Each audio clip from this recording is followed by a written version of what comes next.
Hey, Dan Passarelli here. I said at the beginning of this year that this was going to be the year of the straddle, and man, has it shaped up that way. And guess what? Straddles are still in play, and I want to share with you one that I did today.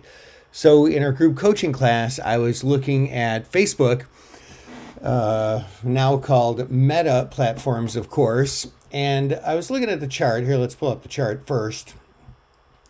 And this is let's see, this is from, a 6 month chart. And let's pull up a year chart just to give a little bit more context. So, two earnings ago, Meta just got annihilated. They went from about 320-ish, 320 something down to 240 something. And it's kind of traded in a little bit of a range since then, a little bit of some lower highs, but we've definitely got a level of support that was formed here, a double bottom. Meta has been changing their strategy, of course, moving a little bit away from the ads that there's been a lot of litigious activity around, personal data stuff, to the metaverse and some of that, and all the things that can be done with that. And it's pretty interesting, but it's a big transitional period for them. So that's part of one of the reasons why I think we've been stuck in this range. But at some point, we kind of have to break out. And if you look, and let's go back to the 6 month chart here.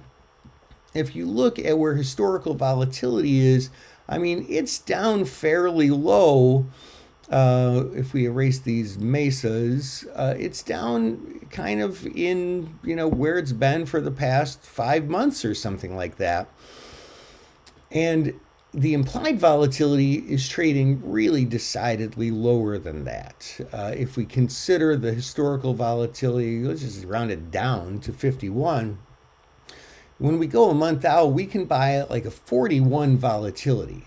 That's a very, very low volatility, and the stock is definitely moving at more than a 41 vol. I mean, that's lower than the historical volatility's been for the past 5 months overall. So that being said, we're getting a really good value from a volatility standpoint on buying options in Meta. And further, if we just look at how much one could pay, I believe I paid $21.45 for the 200 straddle earlier today. I mean, look, we've been above that point just a few weeks ago and below that point just 2 weeks ago. So this ends up being a really nice setup. This is something that I talked about at our retreat. I did one section of my Greeks and modeling class all on this, and that one particular section I did talk about straddles, and these are the two ways we always need to look at it, from a volatility standpoint and then just from a good old traditional break even standpoint. So this is a trade that I really ended up liking today. I hope that helps. This is Dan Passarelli. Trade smart.